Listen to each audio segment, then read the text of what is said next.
Vacuolar or reactive hepatopathy is one of the most common liver biopsy results and suggests secondary liver damage due to some other primary disease.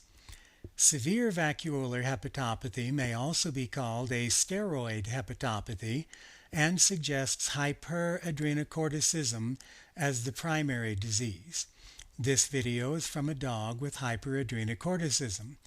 Note that the liver is enlarged, homogeneous, and hyperechoic. This video shows a neutrophilic or suppurative hepatopathy indicating an increased number of neutrophils in the liver tissue and suggesting a bacterial infection as the cause of liver damage. The patient's circulating white blood cell will probably be normal or mildly elevated unless the patient is septic. The increase in white blood cells is in the liver tissue. The liver appears large, rounded, and contains dilated hepatic ducts. The actual bacteria causing the problem may or may not be seen on cytology. This video is from a dog with severe lymphocytic plasmacytic hepatitis or immune-mediated hepatitis. Immune-mediated hepatitis is characterized by an increased number of lymphocytes and plasmacytes in the liver, suggesting an autoimmune process damaging the liver. This form of hepatitis is also known as chronic or chronic active hepatitis.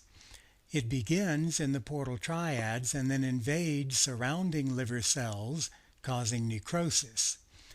Note that this liver is enlarged and hepatic bile ducts are dilated. With chronic disease, the liver will eventually shrink and become cirrhotic. In this video, hyperechoic liver is in direct contact with spleen, making the usual dramatic contrast more subtle. Benign nodular hyperplasia is common in dogs. In this video, the entire liver is filled with coalescing nodules of various sizes. Lesions on ultrasound may present as single or multiple hyper or hypoechoic nodules. Lesions can be microscopic and may not be seen on ultrasound. In such a case, a fine needle biopsy may not acquire nodules, and surgical wedge biopsy is preferred. Nodular hyperplasia fills this entire liver with mixed hyper and hypoechoic nodules. This video shows a moderately enlarged hyperechoic liver in a cat with hepatic lipidosis.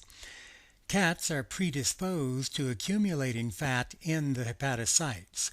Obese cats have a mild form of hepatic lipidosis. Idiopathic hepatic lipidosis in cats is still not well understood. If the cat is symptomatic, the alkaline phosphatase increase will be greater than the GGT. The half-life of alkaline phosphatase in cats is only 6 hours and indicates hepatic cholestasis. Dogs with chronic diabetes mellitus can also have hepatic lipidosis, though it is not a primary cause of disease or symptoms.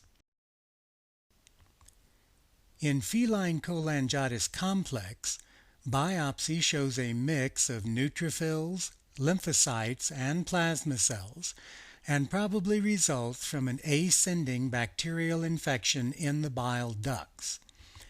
This video shows the thickened gallbladder and enlarged liver of a 13-year-old cat with cholangiohepatitis. Note the enlarged bile ducts. Compared to humans, cats have a greater gastrointestinal permeability and higher levels of bacteria in the proximal GI. Cats also lack strong GI contractions to keep bacteria confined to the lower GI. In chronic cases, the patient's GGT will be higher than the alkaline phosphatase. Fine needle aspiration of bile from the gallbladder or a dilated bile duct can be used for culture and sensitivity testing.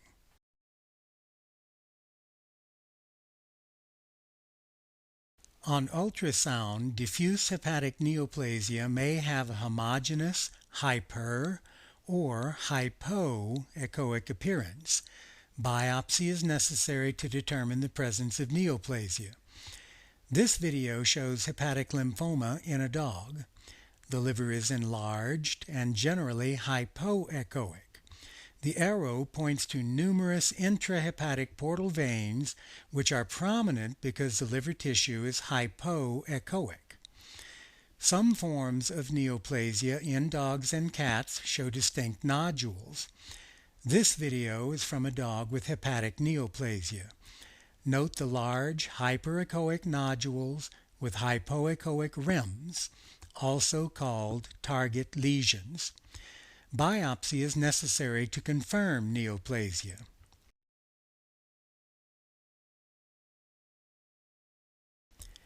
If any suspected or known form of neoplasia is found in other parts of the body, be sure to thoroughly examine the liver for metastatic lesions during the ultrasound procedure. This video, in a transverse position, shows mast cell metastases to the liver from the spleen. These are also target lesions. The absence of obvious metastatic liver lesions on ultrasound does not guarantee the absence of metastasis.